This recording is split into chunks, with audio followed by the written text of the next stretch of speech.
Hey, welcome back everyone. It is time for another red hot cover call video. Well, hey, look, we're going to talk about 4 high yielding dividend paying stocks. 3 of them I own, 1 of them I'm going to buy. We're going to talk about how they derive their dividend. That's the most important part when we're going to use these high yielding dividend paying funds, because a lot of people don't like how they keep falling and falling. I'm going to show you a chart how these things will continue to fall. It's called NAV erosion. I'm going to explain that. And let's go ahead and get to this. Hey, look, if you like hearing about all the different high yielding dividend paying stocks that I buy as a part of my dividend trees, where I use cover call writing and cash secure put selling, and then I take those profits and I buy dividend paying stocks so I can go from the trade mindset to the wealth mindset, buying passive investments that pay me so I can live in retirement or pay my bills without working the 9 to 5. If you like any of that, I want you to subscribe to the channel. And hey, look, if you like this video today, bang that like button. It lets me know you like what I'm doing. Now, what I'm doing is this. I'm talking about 4 of the NASDAQ high-yielding dividend-paying funds. We're going to talk about each one, break down how they derive their dividend. I guess the most important thing that I would say to you is that if you're going to invest in these high-yielding dividend-paying funds like QDTE and QQQY, you need to know how they derive that dividend. It's like this. If you don't know, and then the stock slowly goes down and you don't know why it's going down, well, that's a problem, because then you'll feel helpless. When you know what they do to derive their dividend and you educate yourself by watching videos like this one right here, you feel empowered. You have to have the knowledge, then you get the experience, and then it just flows like water. So let's go ahead and talk about 4 that use the NASDAQ. Now, there's others out there, and I know some would say QQQI is one that I need to talk about. Well, I'm going to combine QQQI and SPY together to talk about how they derive their dividend. So we're talking QDTE, QDTE, QQQY, QQQT. 3 of them are weekly dividend payers. 1 of them is a monthly. I own 3 of them, QDTE, QQQY, and QQQT. And you can see the current share prices right now when I've done this video. So over the years, there's different companies that put these products out, and some don't like some companies and some will like others. Well, let's do the breakdown, because they are different companies. And what I'm going to mention to you later, talking about tax harvesting, this is very important. QDTE, that's Round Hill, they pay about 23 cents per share per week. QDTY, they're a yield max fund. They pay about 30 cents. Now, they haven't been around as much, but it's averaging about 30 cents. These are all the last 4 dividends that they've paid. QQQY is from Defiance. That's about 29 cents per share. They pay weekly. And then QQQT is Defiance as well, and they're a monthly payer. They pay about 30 cents per share per month. Now I'm going to break down real quickly what each of them do. QDTE is one that I own quite a bit of shares. I really like this. It's a high-yielding dividend fund from Round Hill. And what they're going to do is this. They're going to buy, quote-unquote, the NASDAQ. Now, they word it on their website where they talk about the Innovation 100 Index. Believe it or not, I watched a video on that and found out that the S&P 500 and the NASDAQ owns the rights to their name. In this case, I don't think Round Hill wanted to pay the NASDAQ a royalty for using the NASDAQ. So they call it the Innovation 100 Index. That's essentially the 100 shares that make up the NASDAQ. What they're going to do is this. They're going to buy a call option, because this is a synthetic trade. If you don't know what a synthetic trade is, understand that they're actually not buying the shares of this ETF or fund, for which they call the Innovation 100. They're actually buying a call option, the right but not the obligation to buy somebody's Innovation 100 shares. And when they have that call option in hand, they're able to write near-term covered calls as if they own the shares. And if they were to be called out, they would go ahead and take away that person's shares to fulfill the obligation. So, synthetic trade means they buy a call option and write near-term covered calls. If it's a traditional trade, well, that means that they bought the shares of the index.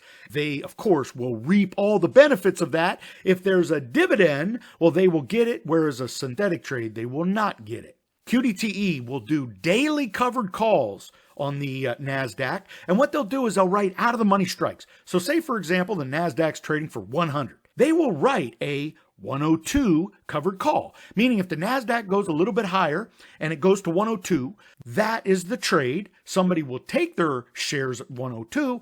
Roundhill will collect the premium and collect the stock move. And of course, they're going to have to produce the shares, but that's the synthetic side of it. Don't get confused with that. Just understand how they derive their dividend. If the NASDAQ's trading at 100, they will write a 102 strike. What they're hoping for is during the day, because these are daily covered calls, well, it doesn't get close to 102, and that premium they were paid, and let's just hypothetically say it's $1, they put that trade on. They're hoping that every single tick of the clock, the NASDAQ does not get close to 102. Well, that premium, that $1 premium, it's going to slowly erode away.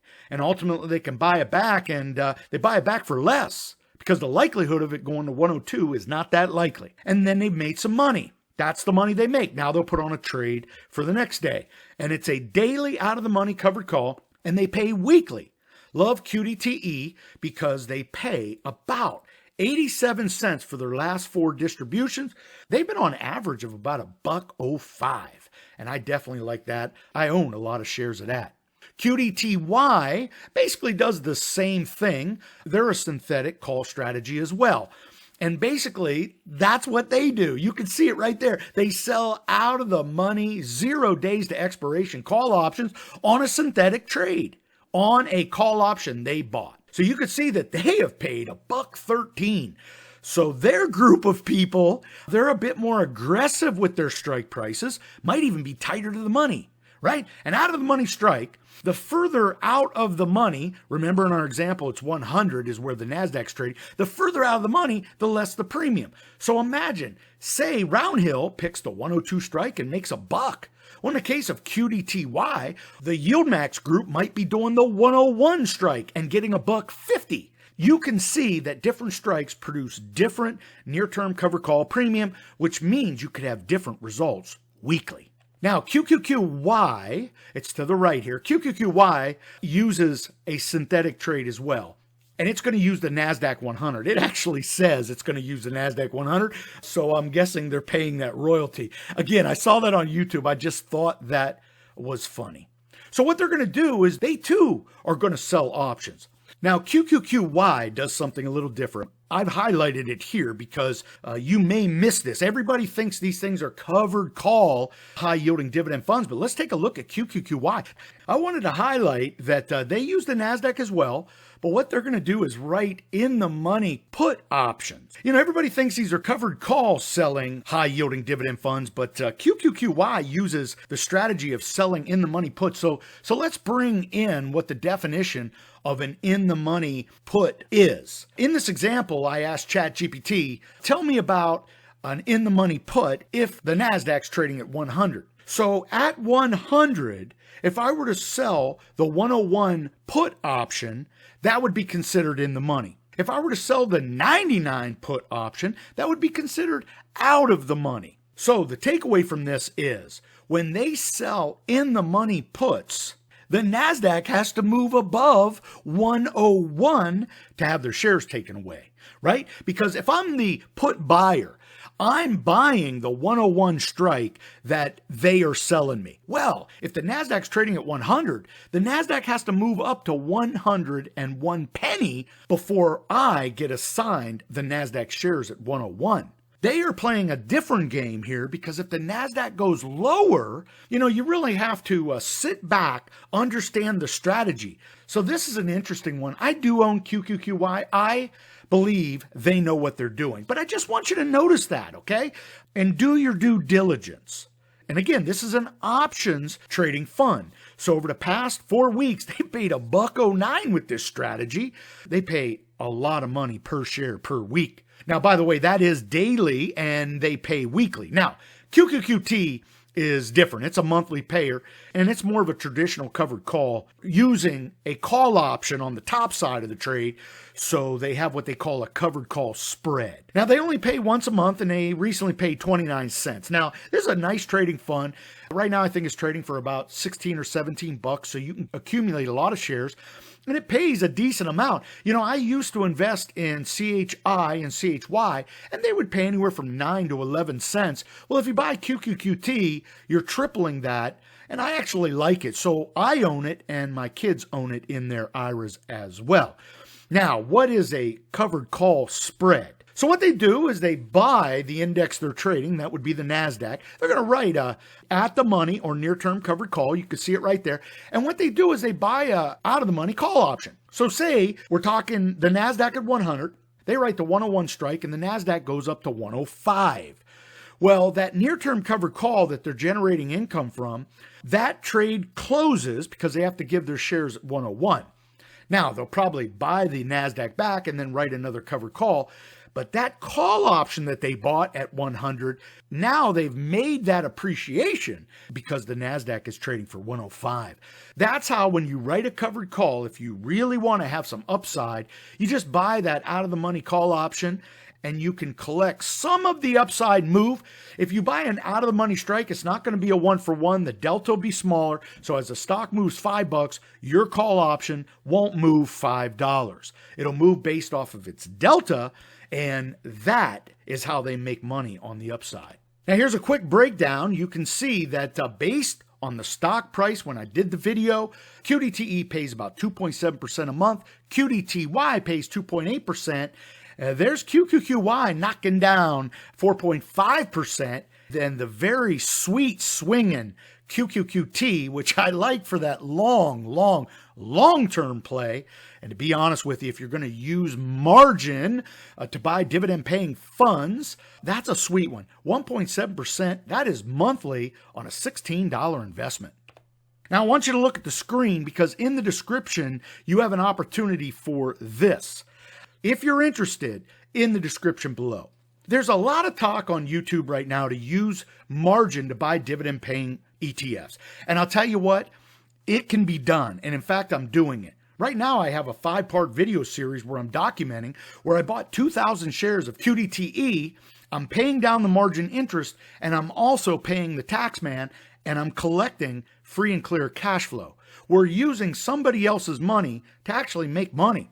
I love this idea. So I created a calculator, and it's very important that if you're going to do this, because basically you're using a credit card to buy dividend-paying stocks, and a lot of people get margin calls because they do it completely wrong, because the YouTubers out there are just absolutely making it seem so simple, they don't really talk about their margin calls. Well, a margin call means that your brokerage is asking you for more capital because the stock has fallen, and that's usually a very scary thing.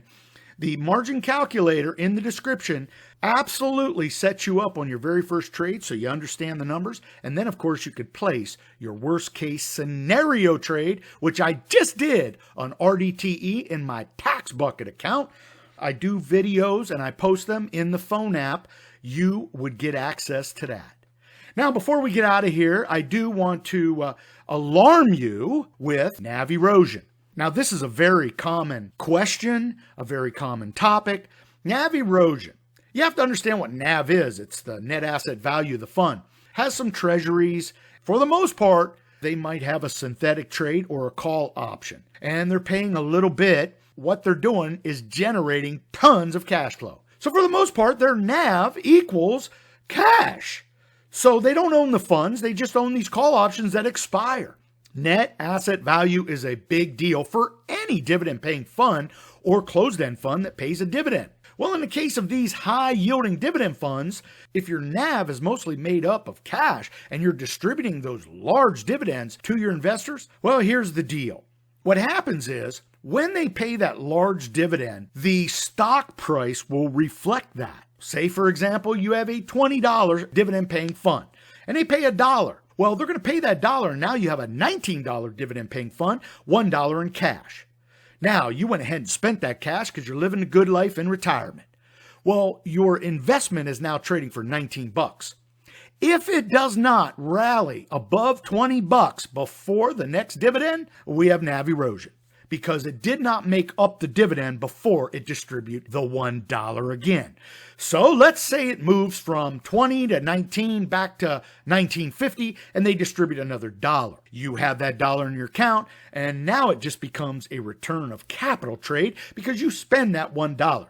Your investment fell to $18.50 and over the next few months, this is how it goes. You can see really quickly that every single month, if it does not make it back and you're losing money every single month, well, these things can quickly find itself, just like you see QQQY back when it was a monthly trader. Notice to the left how QQQY would literally fall $1.50 because they were paying anywhere between $1 and $1.50. Well, it never truly recovered, so they literally had to reverse split QQQY, and then because the erosion was happening so much, they went weekly. Now, weekly is a little different, right? Because you might get a 17-cent dividend or a 20-cent dividend, and to be honest, over the course of the next week, it could replenish 17 to 20 cents pretty easily with the stock market going higher. With these weekly dividend payers, a NAV erosion isn't as prominent. It's very important that you understand that, because if you don't, you will be absolutely disappointed and you feel like a loser, man, because you invested big bucks in this and you think you're going to retire on the dividends, but you notice that the value of the fund keeps going down, so your account is going down, yet you're getting paid the money. It's a return on capital trade, but man, you're on YouTube watching all these other funds going higher while they pay the dividend. You have to understand it. You have to know it. So, just finishing this up, in the description, I want you to check it, and I want to give you an update. I do own QDTE, QQQY, and QQQT. This week, I'm going to buy QDTY, and it's probably going to trade very similar to the others. Hey, look, I'm going to leave it right there. If you like any of this, subscribe to the channel. And hey, look, bang that like button. Be safe, be healthy, most important, be lucky. Until next time, may all your covered calls be profitable.